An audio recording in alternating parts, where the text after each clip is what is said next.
You're listening to the Voice of Montreal. News Talk Radio, CJAD 800. An iHeartRadio station. Now, a special program on News Talk Radio, CJAD 800. We will have a partnership with all the level of government to finance the infrastructures. We just have to be human.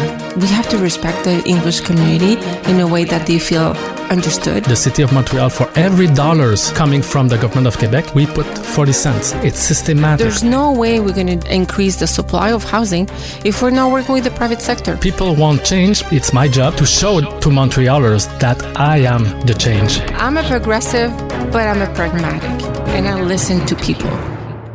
This is the Montreal Mayoral Debate on the Elias Makos Show.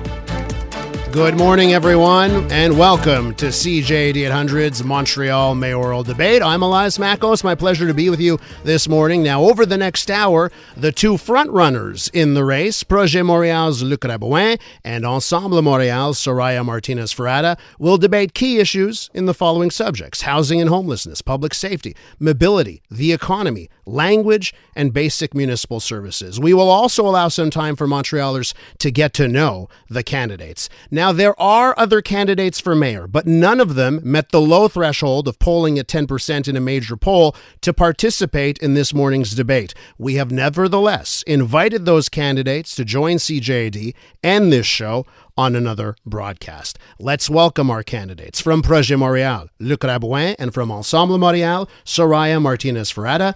Bienvenue à vous deux.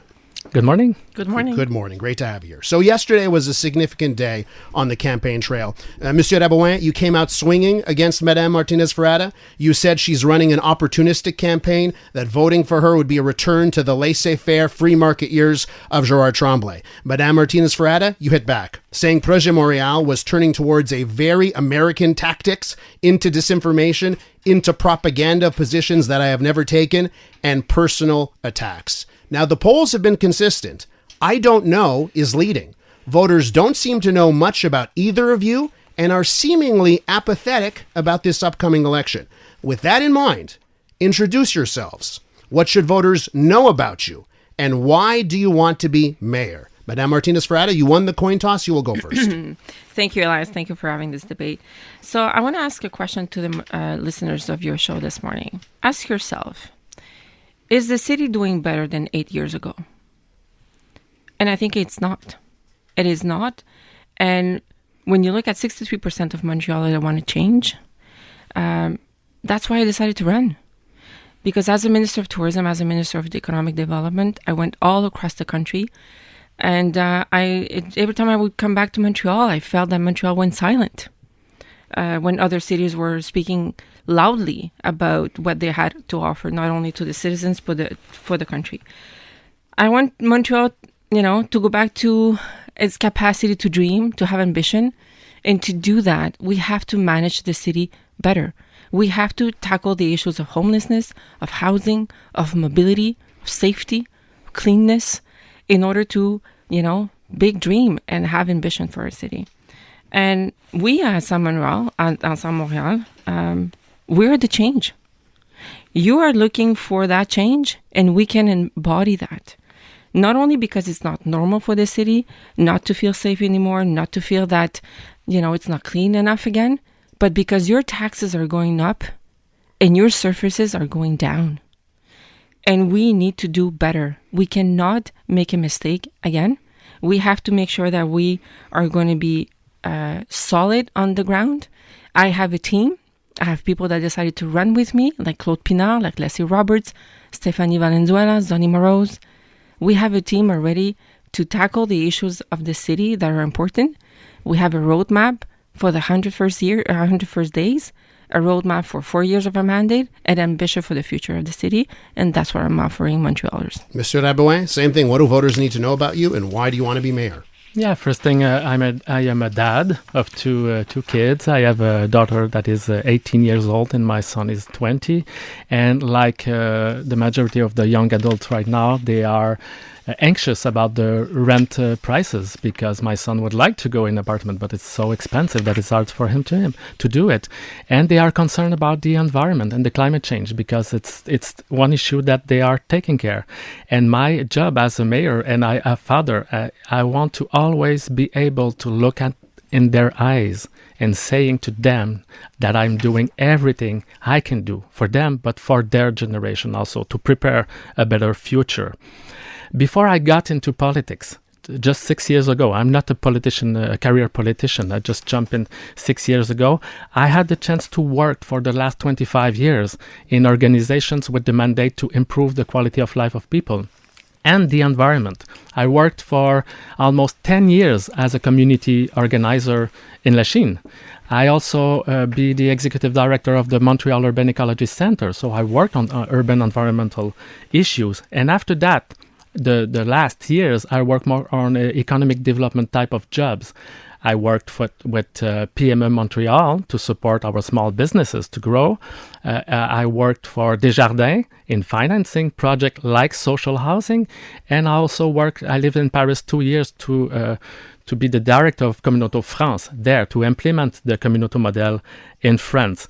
I decided to jump into politics 6 years ago and now to be the mayor of Montreal because I want to face the climate change crisis, but urgently the housing crisis.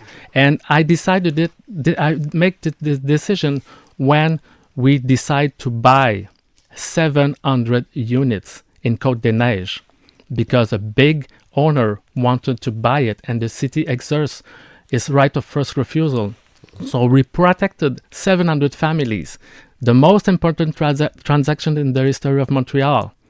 And it was not possible. We did it. So now I know that I can have an impact on the life of people more than ever we did before. You have touched on housing. It's the perfect segue to our first main topic of this debate. The calls have never been louder, and there seemingly is consensus on at least this much. We need to build more housing. We've heard this call from both left-leaning nonprofit groups and economic think tanks. One report in 2023 said the city of Montreal blocked 24,000 housing units from being built since 2017. I'll start with you, Mr. Rabouin, on this. How will you convince developers to build in Montreal? Developers are building in Montreal. We have more than 4,500 units that are building right now. Developers develop more units in Montreal during the 8 years of Projet Montréal. If we look at average a year, more than Ensemble Montréal before and Union Montréal before. So they are building units in Montreal. We want to convince them to build more. Of course, we want to be faster, so we have to deliver, to be faster. I put in place a standard of 120 days to deliver a permit. It was not existed before in Montreal. But what is very important is that we have to build more. Everybody agrees on that, but we also have to build for everybody. So we have to build also affordable. For me, affordable housing is not an option. It's not on a volunteer base like it was in 2005 with Union Montréal and Madame Martinez Ferrada when she was in power. It was a volunteer strategy of inclusion. For me, it's mandatory. We have to include 20% of nonprofit units in every 200 units project. So this is the way to become the Vienna of North America and not like Toronto. Because Toronto, they build a lot of units, but you have to be rich to live in central neighborhoods. So Madame Martinez Ferrada, with that in mind, of course, there was the accusation that you would give carte blanche to real estate developers. How will you convince developers, and what do you say that you would give carte blanche? For me, that's a clear example of the propaganda that they're doing. I don't want to have a clear free-for-all. What I want to do is making sure that Montreal is a real partner, financial partner, to make those social housing, affordable housing to happen. When he just gave the number for 4,500 construction sites right now in terms of units, ask him, what was the number 7 years ago? Because that's the question. Right now, Montreal is a big donut. People are constructing in the suburbs, not in Montreal, because it's difficult to have the permits.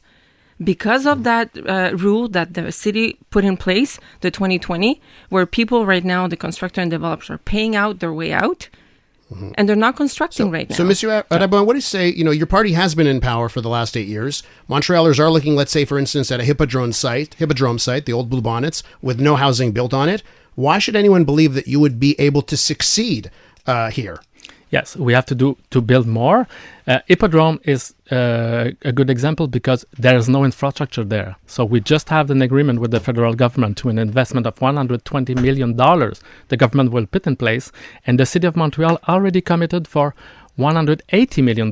We are there, but we need to work with the federal and the provincial government for the infrastructure.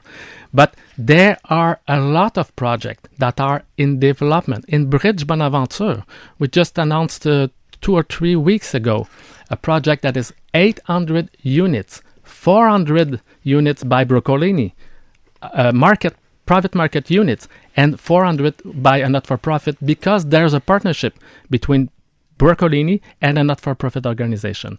We have the same thing at Îlot Voyageur, a partnership between private developers, Mondev, and Utile, a not-for-profit that developing housing for students. And why we had these partnerships, and I want to accelerate that. Why we have that?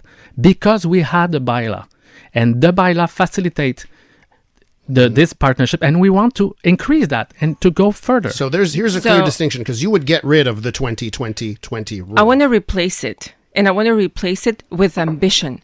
I want to replace it with the way that the city of Montreal can actually do business and construct those housing. So I want to go back to the question I asked them earlier. In 2021, this city had 13,000 units on construction. Right now, we're about 4,000. There's a clear drop linked to that rule that the city put in place. We need to do better. They got a gift, which was the Hippodrome, in October 2017. It was the private sector and the non-profit that Gallup that thought about how do we construct housing on the Hippodrome, not the city. When he talked about the Utile et Mondev, that has nothing to do with the city. The private sector talked to the non-profit and did it. Why did it? Well, what did it do? Because you lacked ambition. You lacked execution. The private sector and the non-profit, Gallup, they put in place Gallup. Gallup wasn't put in place by people like Claude Pinard, who's actually running with us today. Let me just ask you this question, Mr. Rabouin. I want to know, what do you think of the building of luxury condos? We can build luxury condos. There's no problem about that. But we have to be sure we build also for low-income people and the middle class. And it's why we have a bylaw. If we look at Toronto and Vancouver, they build a lot. But you have to be millionaire to live there. This is not our project for Montreal. We want to be the most affordable city in North America. This is what we have to do. And this is not just a free market that will do it. And if there was partnership between private developers and not-for-profit, I like that. This is the way we have to go and to encourage. These partnerships did not do that for the past 6 years. You have not done these that. partnerships exist because we had a bylaw and they had to do it. And I would just give you another example. I was with the mayor of Lachine last week, and she presented me a huge development in Lachine East. Huge development. The first 100 units that will be built are social housing. Why? Because there's a bylaw. Because before, they just developed private market units. So with that in mind, if you're elected mayor, how does housing look differently compared to Monsieur Rabouin's vision? I want to make sure that the city is autonomous in the way that we can finance projects in terms of affordable and social housing. I want to make sure that we can leverage the money of our equity, our future equity that we can build in the city, to be real partners and financial partners with the private sector. Because the only way we're going to do affordable housing is that we have to construct it at the lowest cost possible to be able to afford a tenant that will pay very low cost in terms of his rent. And the only way to do that is that we have to partner with the private sector to do that, so we can leverage the lower cost of construction. Okay, I want to move on to the subject of homelessness. 2022 was estimated the number of homelessness in Montreal just under 5,000. Now the estimated number closer to 10,000. I'll start off with you, Madame Martinez Ferrada. A simple question: what causes homelessness? Well, one of the things is, of course, the rents are so high. looking for a place to stay. It's sometimes there's a lot of people that can lose their home because we have a lot of renovation.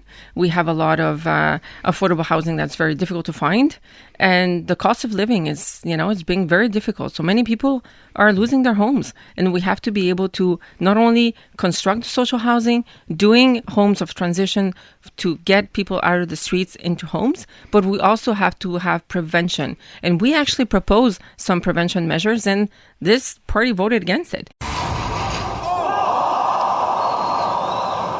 I'm Dylan Playfair. And I'm Tyler Smith. We're putting loneliness in the penalty box by talking to some of our favorite athletes about the importance of friendship. This is Bromance. Bromance is brought to you by Charm Diamond Centers, proudly Canadian owned and operated. Charm has been part of your love stories and bromances for over 50 years. And you can find Bromance on the iHeartRadio network or wherever you get your podcasts.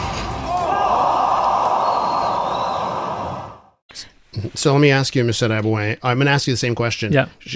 Madame Ferrada, Martinez Ferrada, pointed towards economic rents that for homelessness. What do you think causes homelessness? Yeah, there's two things. We have a very huge public health problem with the drug consumption, opioid, and mental health issues that everybody understands that the public health issue, it's under the responsibility of government of Quebec, and homelessness used to be also under the responsibility of government of Quebec.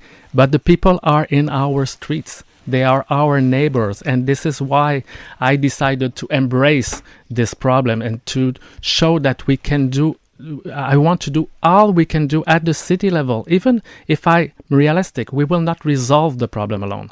But we can do more. And it's why I propose to create 1,000 transitional units, including 500 modular homes, like they use in construction sites in the north of Quebec for workers. So it works. But we have to understand that the other part of the problem is we miss social housing. So housing for low-income people.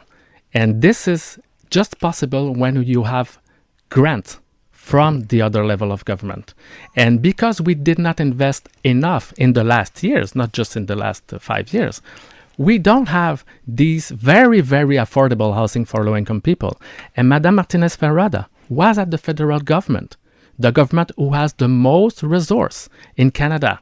And she was parliamentary secretary for housing. The situation of homelessness is everywhere in Quebec, not just in Montreal, but also in our great cities in Canada, Toronto, Vancouver.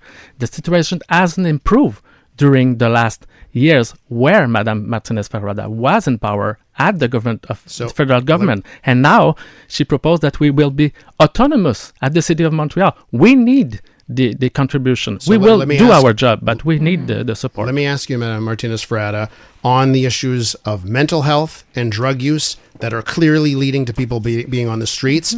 What is your strategy? What will you do about it? So I said that we need to do more funding in terms of community organizations and outreach workers, making sure that we have the social net that our Montrealers living in the street with mental health issues and drug addictions need. There's no magic wand. You have to take the time. I've committed on working on the next 4 years on tackling encampments, have a protocol on encampments, because the idea is that you cannot dismantle them if they're going to go somewhere else. So you have to deal with the root of the issue, making sure that you're supporting and accompany the organizations in order to build the transition home. I've committed to 2,000 transitions homes. I've committed to triple the budget supporting community organizations, because every tent that we see, every encampment that we see is to show that we have failed. And we need to make sure that we are supporting not only the encampments and the people, but the neighborhoods around them. So I just drove on Notre Dame East between here down towards the East End. I was shocked at the number of encampments that I saw. Many of them were right next to where people live, where people take their kids, where people walk their dogs. What will be your policy, Monsieur Rabouin, on encampments? Yes. There's a judgment regarding Notre Dame encampment saying that we cannot remove the people there if we don't have any offer to be able to offer a place to stay for them. And it's why I propose the modular homes, 500, because it's the fastest way to add resources for people, to give safety for them. So this is why I propose that. And Madame Martinez Ferrada still called that tente roulotte. This is not tente roulotte. This is very safe modular homes for people, 15 rooms with a common bathroom and a kitchen. It's built for workers in the north of Quebec. So we have to go faster and to offer places, safe places for people. I need to move on, but I will let you chime in one more time on this. On, the court ruling, right, that says you have to leave. Mm-hmm. Are you in agreement with the court ruling like that? The court ruling that says that you can't... The can't stay if you cannot provide other resources. Are you in agreement with that? Well, the answer is not if I agree. The answer is if you dismantle them, where are they going to go? You're going to displace the issue. You have to tackle the issue. You have to find solutions.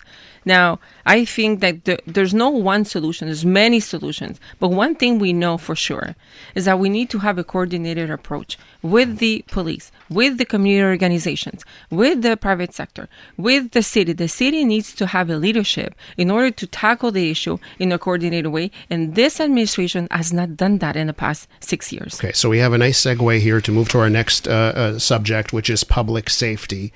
Now, 2 weeks ago, a crack pipe was found and handled by young children on the grounds of the elementary school next to the supervised drug consumption site, the Maison Benoît Labre in Montreal. Young girl discovered the crack pipe, gave it to a 6-year-old boy at Victor Roussela Elementary School. I'll start with you in this subject, Madame Martinez Ferrada. Should there be supervised drug use sites? Well, you have no choice than to make sure that you can give the support to people in need, because the drug addiction and the toxicity of our drugs are killing people. And this is a real issue. If we don't want to become an Edmonton and Los Angeles, we need to tackle that. And we need to make sure that we are looking into where they need to be in the right place. This administration, the Rabouin plant administration, voted for that site. That was not right. That was not the right one. We decided to put it there. They decided to put it there. Now, we have a Maison Benoît Labre that is too big for one, and there's too many people coming. So there's an overflow that goes into the neighborhoods. And right now, the city and the neighborhoods can't live with that. It's just becoming a security issue. It's becoming a confidence issue for people that don't want to go outside anymore at night, in the morning. So we need to do better in terms of identifying smaller sites in the whole city, not only in a concentrated approach that actually creates more problem than solutions. Monsieur Rabouin, over the course of this debate so far, both of you have actually brought up other cities. We don't want to end up like fill in the blank.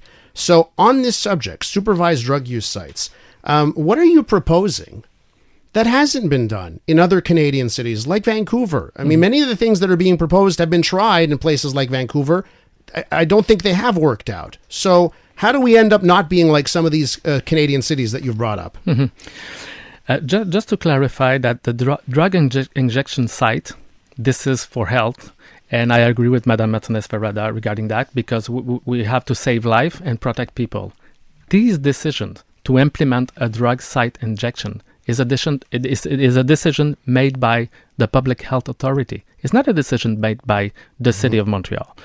Regarding small emergency places for people, for homelessness people, we said that for, I think, 2 or 3 years, that we need small places that it's easier to integrate people in a neighborhood. And we have a lot. We have a lot in the plateau, and nobody knows, because it's small-scale resources. It works well. We have Le Chaînon, we have others. It works well. But every time we try to develop new resource, like we try to buy a church in Rosemont, we try to buy a religious building in Ahuntsic. Every time, member of the team of Ensemble Montréal mobilized against. Now, Madame Martinez Ferrada proposed to implement small resources in different neighborhoods. So then I have to ask you this, which goes into what you're saying. For the people that live near these sites, so they live near encampments, they live near supervised drug sites, and they say, I can't go to the park with my kids. I can't walk. I feel unsafe. Yeah. There are many people that say the mayor of Montreal should be thinking about those taxpayers ahead of the terrible situations, people who are suffering with drug addiction. So what is your message for those people that can't go to the park? Yeah, we have to take care of both, because people who are in the street are Montrealers. They are citizens. And we have to reinforce our measure to be sure that our public spaces and parks are available and safe for everybody. Absolutely, we have to do it. And we put in place the... Do you have to pick who comes first? You say you have to take care of everyone, but is there an order? Who comes first when you have to make that determination? If we are in a park for children, the children has to access their parks. This is the most important thing for me. And we have to, I just wanted to say that we put the EMIS team, that's social intervention team from the City of Montreal, paid by the City of Montreal, to facilitate cohabitation. So we add resources. It didn't exist before at the City of Montreal. And I also propose to increase the funding for the community groups who work with homelessness people. Mm-hmm. We have to increase the resources because the crisis is it's higher. The public health issue will decide if we need an injection site or not, but the City of Montreal decides where it goes. And this administration decided that it went near a public school in the park. To your question, kids come first all the time. We need to make sure that the safety comes first. In this case, safety has gone out the window. We need to go back to how do we make the neighborhood, in this case of Maison Benoît, a better place for the cohabitation of the people that live beside it. So let me just ask you, like I asked Mr. Rabouin, we've seen it done in other cities. Mm-hmm. It hasn't necessarily worked out. So what are you going to do differently to avoid the fate that we've seen in other Canadian cities? So we need smaller spaces, and we need to work with organizations that know how to do the job. We need to make sure that we are supporting organizations to give the social net and the psychological net that they need. Now, Mr. Rabouin was president of the executive. He worked on the last budget. The budget of homelessness has not went up in the last year in this administration. So today, you are recognizing the failure of this administration to tackle the homelessness issue. And we announced tripling the budget. 2 weeks after, he said, oh, I'm going to put more money too. So at the end of the day, that's not true. This administration puts $9 million in homelessness. I'm going to put 30. So, okay. I'm going to double the support in terms of favorite mix squads to make sure that we're better supporting the safety of neighborhoods. 30 seconds for you to respond. And to get to the question, will money solve this problem? Yeah. The first thing is that I announced during the leadership race to become the leader of Projet Montréal months ago that I will double the funding for the community groups. So it's not a new thing. And when we enter in power, it was $3 million. We tripled the budget, and now I announced that we will double it. I just want to be... We have to do the most we can, more we can, but we absolutely need to collaborate with the provincial government because we have to work together. And I'm very proud to have Gracia Kasoki-Katawa, who used to work in the public health system, the mayor of Côte-des-Neiges NDG, and she will be the number 2 of my administration, and she will be able to build on the relation with the public health sector to work more efficiently together because we need to work both together. I'm Dylan Playfair. And I'm Tyler Smith. We're putting loneliness in the penalty box by talking to some of our favorite athletes about the importance of friendship. This is Bromance. Bromance is brought to you by Charm Diamond Centers, proudly Canadian owned and operated. Charm has been part of your love stories and bromances for over 50 years. And you can find Bromance on the iHeartRadio network or wherever you get your podcasts. So let's move on still on public safety, but let's move on to another topic. The number of pro-Palestinian protests on the streets of Montreal over the past 2 years has been high and sustained. Here's a question from a listener. This is Joe. He lives in Griffintown, and here's his question for the both of you. I believe in the right to protest, but I think that right now, at some point, enough is enough, and I know that the war is over. So if protests continue, where the streets are being blocked, there's hate being mentioned in the streets, it's very intimidating, and I just want to know what they plan to do. So, Madame Martinez Ferrada, you're elected mayor. What do you do on this subject? We have to agree that in a democracy, everyone has the right to protest. And this is the base and foundation of our democracy. I come from a country where dictatorship impeded us to do that. And I think we have to defend that right. But that comes with a responsibility. The right to protest is a responsibility where you need to respect, and we need to respect each other. When communities don't feel safe anymore, when communities are not only being protested in front of their homes, in their communities, well, people then don't feel safe. And protest has to come with that responsibility of respecting each other, saying what you need to say where you're going to protest, how you're going to do it, because that's the rules that we have given ourselves in the city. So you will be changing the directives that the police get on how to handle these protests? There's no directive. Police is an independent body. We have to agree that politicians don't say to police what to do. Police have a responsibility to make sure that people in the city feel safe and that the rules of engagement are respected. That's what the police needs to do. But we need, as a mayor, to say that we are expecting Montrealers to protest in a way that respects each other, respects religion, respects freedom of speech, respects who they are. And when that line is crossed, we need to say it out loud that we need to be in a city where the vivre ensemble is respected. Monsieur Rabouin, last 2 weeks, there's been a human rights complaint that's been filed against the city, the mayor and the police for a failure to protect the city's Jewish population. There's also been a formal legal demand against the city of Montreal. This just in the last 2 weeks. So how will you handle this issue? Will you do anything differently?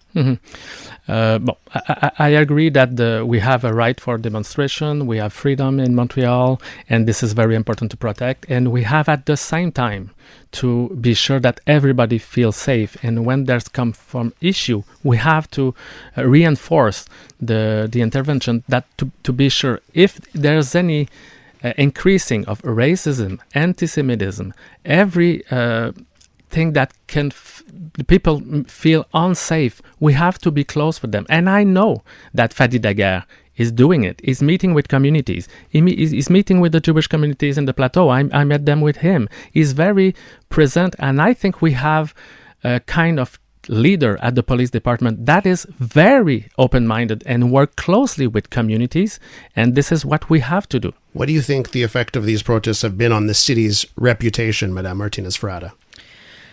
I think it's been very hard on communities, and right now communities are suffering, and I think to the question of your listener, unfortunately, we're still in a very geopolitics conflict, very difficult, and that's come into the city in a way that right now communities don't feel safe, and we have to make sure that we're doing everything we can for them to not be scared to go out of their homes to go to school, not be scared to go into their religious institutions. And, I think that comes with the responsibility of the city to say out and loud that we're expecting more of each other in the city. I have to move it along to our next subject. Let's talk about mobility and getting around, whether it's by car, bike, public transit, or on foot. Montrealers do need to get around. Now, the last 8 years have seen a significant increase in bike infrastructure. Montreal now home to over 1,000 kilometers of bike paths.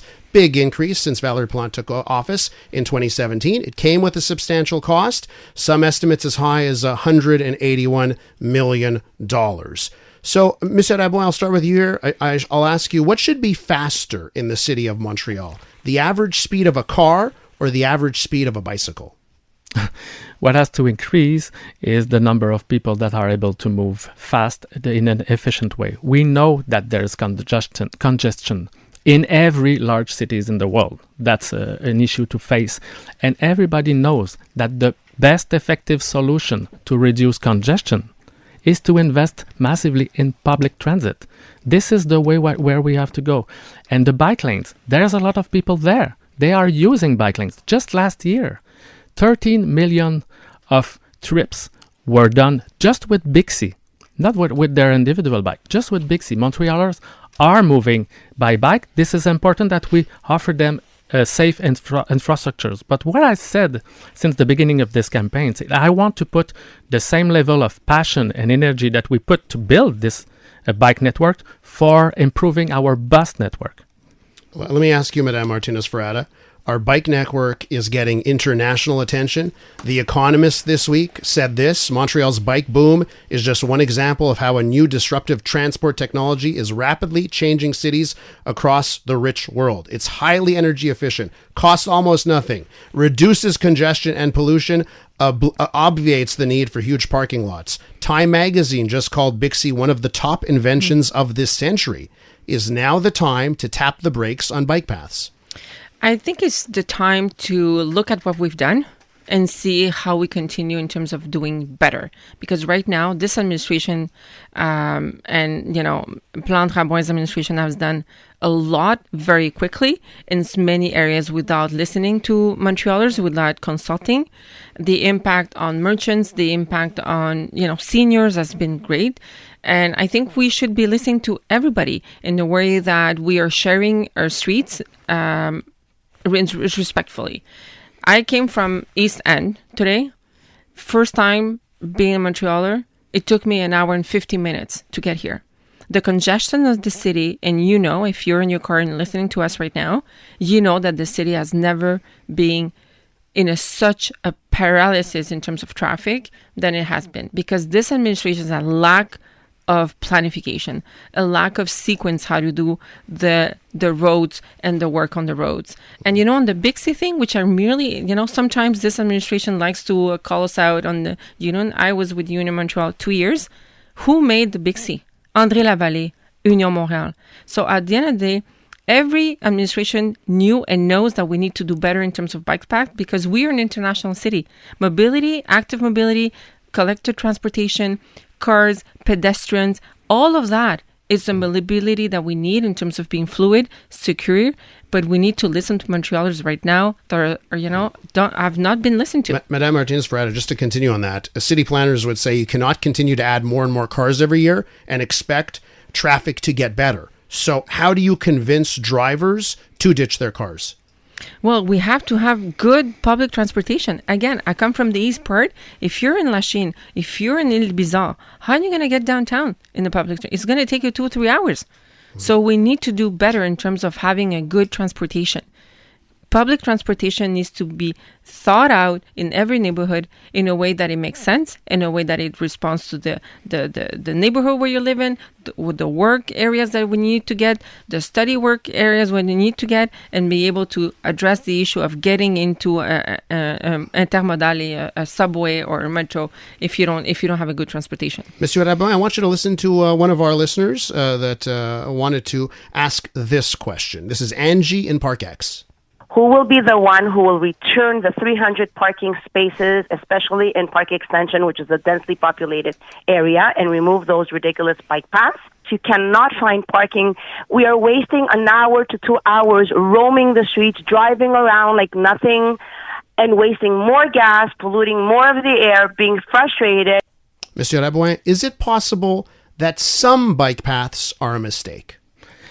I will not be the one who will remove bike path. We had to do it. Bike path for me is part of the solution. It's not part of the problem. And people want to move by bike safely. It's a question of safety. And this is very clear. I will not remove any bike path. If there's some safety issues, we can improve it, of course. And if there's a need pull on a bike path, we just have to fill it. We don't have to wait 12 or 18 months on a moratorium to evaluate everything. So we need, it's a way to move. And you said that more cars every year. We have more cars. The only way to remove individual cars to reduce congestion is investing in active transportation, like we did for the bike path, and in public transportation. We have the unblock, the blue line of the metro station. That's a good thing. Yeah. The SRB, the bus, rapid bus on P9, it works. We have twice the number of the people than before. And we have two very major projects that we have to follow to be sure that they will be real, the tramway to Lachine and the tramway in the east of Montreal. These are very major infrastructure that will help the mobility, but in the meantime, it's why I propose to develop a express bus network to be sure that people who are using the bus in neighborhoods that are not central neighborhoods, they have to move by bus, that they're not still jamming the traffic. Madame Martinez Ferrada, there are now campaign signs along some bike paths that Projet Montréal has put up saying this bike path is in danger. You need to vote Luc Rabouin in order to save it. Are some bike paths on the endangered species list if you are elected mayor? What I said is that we need a real assessment of all bicycle paths, about all streets, roads, making sure that we have the fluidity that we need, the safety of that fluidity, the efficiency of that fluidity, and we need to make sure that that works. They made a bicycle path on Port-Royal. It was never a site that was specific, that was looked into in terms of we needed one there. It's not the right space for a bicycle path that cross 50 feet of trucks every day. Are there any bike paths that you have already identified? No. There's for Angie and Park X. There's nothing you've identified. What I've asked and what I've said, we need the assessment of what are the ones that we need to look at in terms of safety, in terms of fluidity, and need to respect in terms of who lives there. What are the merchants? What I'm asking is, can we put a space for merchants to be able to get their groceries, their merchandise? They can't even have a truck to deliver. I mean, in some areas in Côte-des-Neiges and DG, there's a funeral home. They can't even have a funeral home activity because there's a bicycle path. Can we think about the impact and look at the mitigation that we need to have for everybody to be respected in the city? Quickly. There's always a good reason to not do a bike path because there's always issue. It's impossible to have unanimity. I was the new mayor of the Plateau when we create the Rêve on Saint-Denis Street, and the team of Ensemble Montréal was yelling against that. Yeah, because there was no parking space at the beginning. There was no parking space. No parking space. They we said we need to have parking space, and they changed it. And now we have parking space on Saint-Denis, and it's a great Rêve. Everybody's happy about it. But they listened. Can I finish? But they listened. They don't listen. Mr. Rabouin, I'll let you finish and then move on. Yeah. So we always had consultation and on and the Rêve Saint-Denis is an example. We talked door to door to every merchant. So we had to do something. And now at the end of the day, the project is a huge success. We did it on Saint-Urbain. And we removed the parking on Saint-Urbain because the emergency service asked us to keep 2 lines for traffic because of emergency reason. We listened to that and we decided. We always have decision to make, and it's in a city that is already built. So you're sacrificing merchants, you're sacrificing elderly people that can't get their medication delivered because they can't get in somewheres, the adaptation transportation sometimes can't get to, they have to walk a street to get the transportation because they can't stop in front of their house. So no, I want to have a city where we don't sacrifice anybody. And at la SDC Centre de District Central de Annecy-Cartierville, they just came out. 90% of merchants were not consulted. So don't say that you're consulting, knocking on the door and saying, by the way, there's a bicycle path coming. That's not a consultation. That is information. It's exactly the reason why Ensemble Montréal has never developed a pedestrian street in their borough. Because we never have unanimity. That is we not have true. to find solutions. That is not true. Ellen Foutopoulos was mayor of the Plateau and she started that 25 years ago. So I'm sorry. She started where? Don't. A pedestrian street all the summer? Where? Montreal, l'Avenue Montréal started under Ellen Foutopoulos. 4 days. Yes. No, 3 months. But that's where you start. Don't say that they didn't do it. You start somewhere and you go and you listen and you involve yourself with all Montrealers, because you don't want to leave anybody behind. Right now, you left merchants behind, you left seniors behind, you haven't talked to a lot of people to make sure that you're respectful to all Montrealers. I need to get to one more mobility-related subject before I move on. Let me ask you, we want to develop the Hippodrome site. There could be a lot more traffic in the area. There have been calls for a very long time to extend Cavendish Boulevard. If you're elected mayor after 4 years, what is the state of the Cavendish Boulevard extension? Yeah, we know that there's a lot of congestion there. We have a plan to develop more units. The connection between Cavendish to Cavendish is an issue for years. We never found the real solutions to do that because it's very complicated. We have to go under water, under the rails, or on the overpass, but it's very large. It will cost hundreds of millions of dollars. So we still have to work on that to find the good solution. But we haven't found it yet, and I'm committed to continue to talk with all the elected officials around it to find a solution that is feasible, and we will, of course, need help in the funding of that. You become mayor, what does Cavendish Boulevard look like in 4 years? See, this is the difference between me and Mr. Rabouin. I see Cavendish as an opportunity for economic development, for social development, to make sure that we have 25,000 units of potential income. If you're on the corner of Jean Talon and Descaries, just imagine what it's going to look like if you don't open Cavendish. So it's not only an opportunity, but it's also a question of safety, a question of fluidity. So yes, I'm totally committed to working to make sure that we're going to do it in a way that makes sense. To connect the two parts, Cavendish to Cavendish?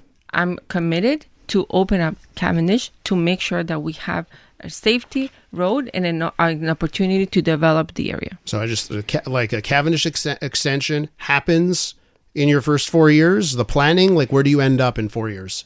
Well, I think the first thing is making sure that we are working with all the developers in the Cavendish, making sure that we have to have 3 exits. We have to make sure that Cavendish is one of those 3. Okay, let me move on to the economy here in our next segment. It can be argued that the city's economy is only as strong as its downtown core. Yesterday, Glenn Castanera from Montréal Centreville went on the record saying that this year alone, Montreal missed out on some 30 events because of our facilities, primarily the Palais de Congrès. It does not meet the needs of the city. They're asking for a concrete plan to push for Palais de Congrès expansion and for Chinatown and the Quartier International to be key pillars of development. I'll start off with you, Madame Martinez Ferrada. What is your plan to make Montreal more competitive against its peer cities for events that bring in incredible amounts of visitors and spending? Mm-hmm. So that's one of the reasons I ran. I was Minister of Tourism. I saw everything was going on in the rest of the country. And Montreal, we were leaving behind. We're after Calgary now in terms of Congress events. We need to do better. We need to have the ambition to work with the Palais des Congrès to make sure that we have the modernizations that we need in order to be able to increase our capacity to welcome events. Did you know that 78 events happening in Toronto? Big events. 2 in Montreal. We have the capacity in the future to make sure that Montreal gets into be in the top cities in North America that will, receive big events. We have a new roof on the stadium. That's a huge opportunity coming to us. Le Palais des Congrès, second huge activity. We need to address the issue of festivals and events in downtown core, attaching the downtown core with the old port through the street of Clark, going through the Palais des Congrès. So there's amazing opportunities for us. And I think we have to have the ambition to have that vision in front of us. I'm Dylan Playfair. And I'm Tyler Smith. We're putting loneliness in the penalty box by talking to some of our favorite athletes about the importance of friendship. This is Bromance. Bromance is brought to you by Charm Diamond Centers, proudly Canadian owned and operated. Charm has been part of your love stories and bromances for over 50 years. And you can find Bromance on the iHeartRadio network or wherever you get your podcasts. What's your plan, Mr. Rabouin? The Palais des Congrès, we are supportive of the enlargement of the Palais des Congrès since the beginning. It's a strategic issue for Montreal. Palais des Congrès is already full for the next years. Montreal is still the the best place to organize even in North America. It's in Montreal with the Palais des Congrès. We are one of the top 10. 2 weeks ago, I think, we received we were named in the top 10 of the city to visit in the world.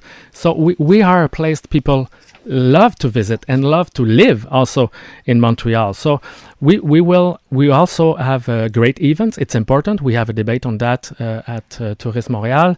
This is very important to have our big event. We will have next year the Championnat du Monde of cycling. This is the most important sport event in Montreal since the Olympic Games in 1976. So we are still a place to have great event. We have a prolongation for the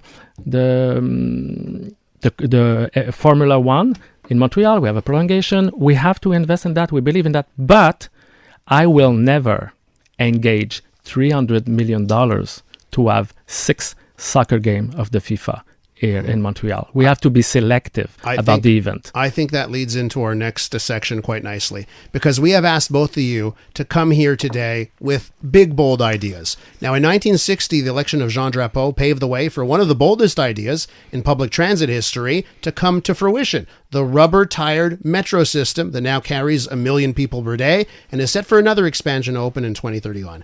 With that in mind, we want to hear from you. We'll give each of you a couple of minutes on this. We want your big, bold idea for the future of this city. Madame Martinez Ferrada. You know, I think Montreal's right now, they want to dream and they want to have ambition for the city. And how can you do that if you see Montrealers sleeping in tents? We need to do both, and I agree. We need to make sure that we have the capacity to be a great metropolis, because that's what we are, and show the world that we are taking care of our most vulnerable, that we're taking care of our safety, that we're looking into relaunching our downtown core. There's almost 18% of occupancy in downtown core. We have to make sure that we're relaunching their city core. We have to make sure that people want to come in and invest in the city. Montreal and the mayor of Montreal, and I, as future mayor of the city, I want to make sure that I want to be selling the city into the wall and having people investing in the city and coming back to the city, stopping the exodus of our families, of our young kids, of our families to the suburbs. If we lose our power, political power in this city, we're going to lose it to the suburb. And this is a great island, and I want to make sure that we are taking the space not only in the province of Quebec, in the country, and in North America, and I think we have to go back to that. Monsieur Rabouin. I want to do the largest collective effort in housing in the history of Montreal. The bold proposal for me is to make Montreal the most affordable city in North America. I want that Montreal become the Vienna of North America. This is something I think it's very important in that context, and it's a huge project. But I can propose other things. In the master plan of urban planning and mobility that we just adopted, Projet Montréal, and at the Municipal Council on June, we proposed a network of tramways in Montreal. This is something that we have to do because we propose to densify the city, but if we want more people, we need more public transit, strong public transit, because there's no place to have all these people with an individual car. So a network of tramways is a bold proposal. And for me, the express bus network that I want to put in place, because the city can do it alone, is the path to prepare the tramway network. And another thing, I want our downtown to be the most beautiful, green, and vibrant in North America. I'll just let our listeners know, we started just a little bit late. We're going to be extending to 10:40, okay? So we still have about 15 minutes with you to get through our next few segments. Of course, we just tackled the big, bold ideas. Let me move on. You're listening, of course, to the Montreal election debate live on CJAD 800 with Luc Rabouin and Soraya Martinez Ferrada. Let me move on to language. Of course, it is a preoccupation of our listeners here. Now, in January, a Montreal library shut down an author's plan to host an LGBTQ plus book club because it was in English. The city said that was the law. It was only after public outcry and the provincial government saying that the city was overzealous in its application of the law that the city backed down and admitted it was wrong. I want you to listen now to Peter, who sends us this question. If you get elected, will you show respect for all the population that includes the English-speaking taxpayers? Will you remove the manual, to the employees how to handle English-speaking people? Peter referencing there another story from this year that there was a manual given to City of Montreal employees to handle requests in English. So let's tackle that. We can also point to the 311 fiasco of last year where there was a very lengthy, alienating message when Anglophones would try and get services. So what will you do as mayor to ensure that incidents like this don't happen? Monsieur Rabouin. Yeah, and we can also, everybody remember the Go Abs Go things, scandals, and the minister at the government of Quebec has to intervene. That shows that this law is it's hard to apply it because it's a complex, and the idea of the manual is to try to explain to the people who worked in different services at the City of Montreal what they have to do with this law. We did not request the law. We did not adopt this law. And we know that it's hard to apply it. But to respond to the auditor who asked this question, for me, we have to respect everybody. Montreal is a cosmopolitan city. One of the most richness that we have, it's the diversity of the population. We are proud of that. We are open-minded to the world. And we have to offer service to our people. And it's important that people feel respected and that we do everything we can to be sure that they access to services in French or in English, because they need to do it when it's regarding safety, security, and other public health issue. It's absolutely necessary. But we live with the law and we try to explain to our staff how they have to apply it. Madame Martinez Ferrada, same question, because we've had these events where it seems like city staff are overzealous.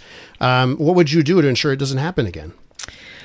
Well, there has to be, we have to understand, even in our own city and administration, that yes, we're a Francophone city. It's the Article 1 of our charter. The Anglophone communities knows that.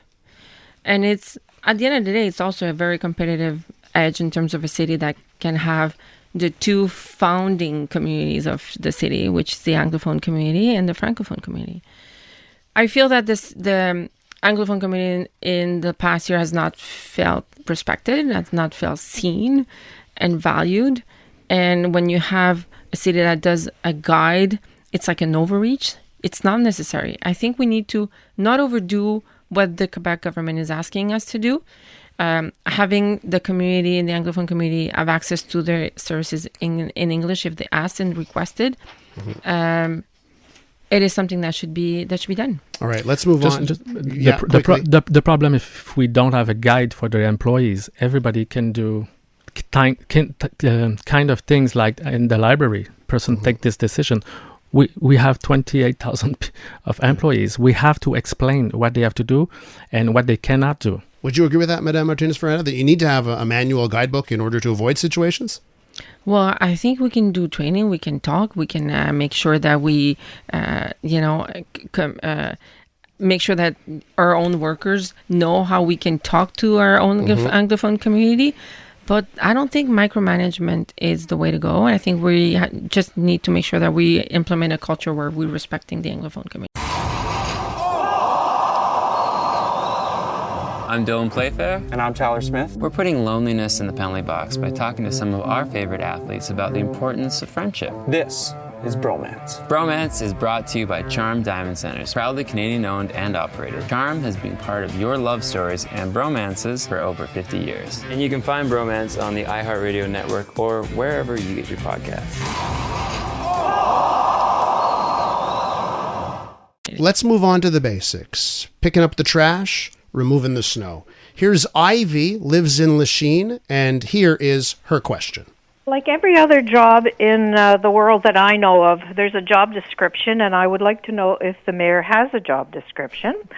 And a comment to attach to that is I would like to see whoever's running the city do it the way the head of a household has to run a house, concentrating on the basics, not the extras. So, Madame Martinez Ferrada, I'll let you start here. I like the analogy on the home, because I've been using this a couple of times, where we have to see the city as your own home. When you get the visit to come, when you get people to live in your home, you're expecting to make sure that your home is clean and well presented. And I think in the past year, we have lost track of that. Again, I mean, this administration, l'administration de Plan Rabouin, has not even have somebody dedicated to cleanness in the executive committee and making sure that this has been done. They have not listened. They have imposed a solution of garbage in Hochelaga that did not work. Citizens were frustrated for years, and almost 2 years. And it took an election for them to say, okay, we're going to go back and picking up the garbage once a week. We need to do better in terms of managing the basic services in our city, which is no snow removal and garbage. This administration hired many, many workers, more than almost 3,000 workers, 20% of professionals, but no blue collars, not even 2%. So when you talk about giving direct services, this administration has failed at. So let me just ask you to tag on. Is there anything that you would get out of the business of? You mentioned hiring, but not of blue collars. Is there anything that you as mayor, you'd pull back? You'd cut programs, you'd cut agencies within your government? What I would do is give the power to the boroughs to do the job. They have taken a lot of that power back to the central, which has not given the boroughs the capacity to do the job. The basics are the basics, so we have to do it. And just to it's interesting, this idea of it's like a household and you have to take care of your household. When you have a household and you have to take care of it, you also have to repair the infrastructure of the household, not just do the cleanliness, even if you have, of course, to do it. And what happened in the last 20, 30 years is that last administrations didn't care of the infrastructure in Montreal, and it's why we had so roadworks now, because we have to do it, and it's not very sexy works, but that has to be done. When we take care of your home, you take care also for your you change your window, you take your roof, and you have to do it. And when you don't do it, you have to do it anyway in the time, and it's now we are at this time. The cleanliness, this is very important, and the major issue I think right now is more in downtown. They have more issue because people know the situation, and cleanliness is a clear responsibility of the boroughs. This is the basic service they have to offer to their population. And it's why downtown it's different, because downtown the mayor of Montreal is mayor of the borough of Ville-Marie, and I know that they increased the budget, $4 million budget last year, and I already announced that I will support double the funding to all the brigades, cleanliness brigade that were developed with the SDCs, not just downtown but in Montreal, to reinforce the cleanliness where there are more people on commercial streets. There are really more people. We have to reinforce that. We want to give the opportunity for our listeners to get a little bit to know a little bit more about you. So we have some rapid fire questions. For these, answer very quickly, few seconds. We just want to get some hot takes from you over the next little bit. So I'll go back and forth between the two of you. Madame Martinez Ferrada, if you had unlimited money, what big event would you bring to Montreal? Big event? Oh my God. Unlimited money. Unlimited money? Yeah. Well, you know what? He talked about the FIFA. I think the biggest event coming in the next year will be the soccer games. I think it's not only a big event, but it would have been a huge investment. Just remind. So FIFA World Cup would be your answer. It would have been. What big event would you bring if money was not an issue? It will never happen that money will not be an issue. But I would love to have this. We have the tennis tournament here in Montreal. I would love to have all the tournament here, the men and women at the same time, just here in Montreal for all the competitions. Madame Martinez Ferrada, favorite Montreal restaurant? I would say in my last writing, Bagatelle. Bagatelle. Monsieur Rabouin, favorite Montreal restaurant? Café Miracolo on Saint-Laurent Boulevard. What would be your last Montreal meal? My last Montreal meal was a Thai coconut soup yesterday in a very small Thai restaurant in downtown. What was your last Montreal meal? Pizza. Okay. What is, be honest here, what is the worst Montreal street to drive on? Oh my God, Notre Dame. Notre Dame. Worst Montreal street to drive on? Notre Dame, I think it's a very good answer. Next question comes from a listener. Have a listen. This is Bernard in Montreal with this question. My question is that right on red is permitted off island for many years with no problems. When will Montreal follow the rest of North America and allow right on red in Montreal? Should we have right on red? I would say right now Montreal is not ready for that. Should we have right on red? No, it's a safety question. What is your favorite architectural landmark in this city, Madame Martinez Ferrada? Le Caldaire. Say that again? Le Caldaire. Your favorite architectural landmark? I like the Théâtre de Verdure. What is your favorite festival or thing to do in the summer in this city? In the summer? Yeah. Can I go with the winter? Sure. Okay. Because I feel that we're a winter city and we kind of forget that. And I think we are one of the rare cities in North America to have this big event called Igloo Fest. And I think it's one of the unique festivals in the winter. And, yeah. Same question for you. My preferred festival is Francophonie. And this year, for the first time, I met my daughter there. So it's generational. The young people are starting also to enjoy our festival in Montreal. All right. We've reached our closing statements here. We're going to give both of you the opportunity to make your case one last time for our listeners. Again, we went to the coin toss. So look at everybody. You're going to start, and okay. Madame Martinez Ferrada, you'll end. Go ahead. Thank you for the invitation and for your patience because of my English quality. I do my best, and it's an opportunity for me to be able to speak to Anglophone community. I know there's a lot of people, Montrealers, that are listening your show today, and I run into politics because I want to change things. I want to improve the situation. There are two major issues for me. Why I do it is to face the housing crisis and the homelessness crisis.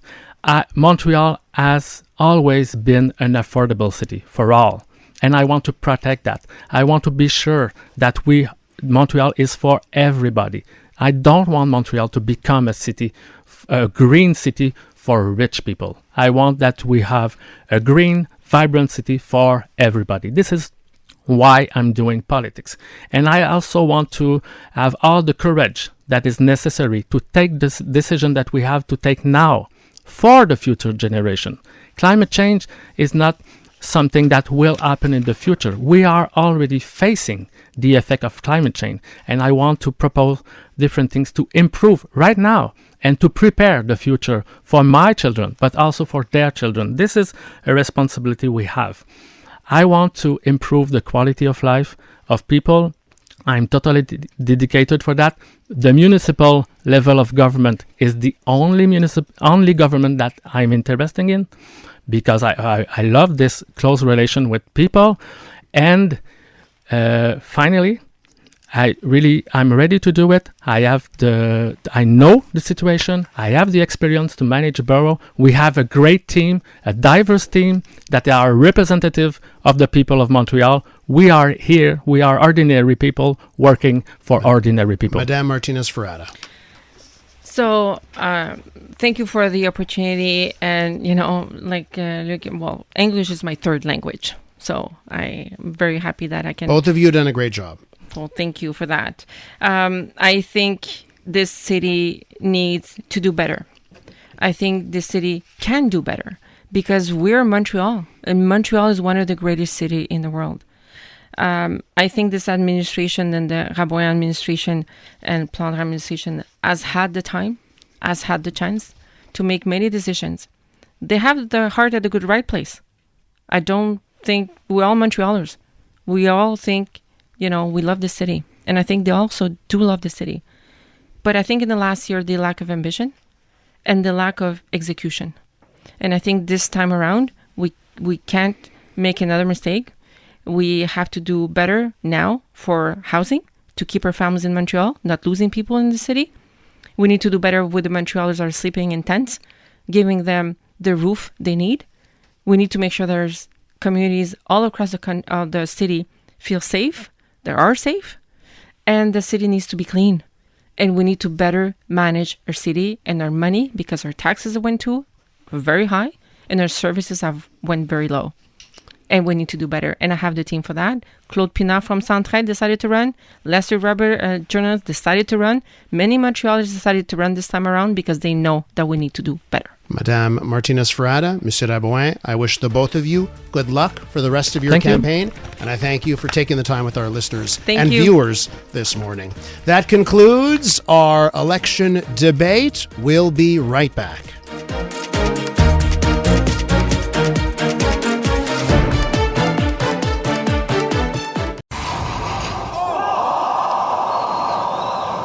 I'm Dylan Playfair. And I'm Tyler Smith. We're putting loneliness in the penalty box by talking to some of our favorite athletes about the importance of friendship. This is Bromance. Bromance is brought to you by Charm Diamond Centers, proudly Canadian-owned and operated. Charm has been part of your love stories and bromances for over 50 years. And you can find Bromance on the iHeartRadio network or wherever you get your podcasts.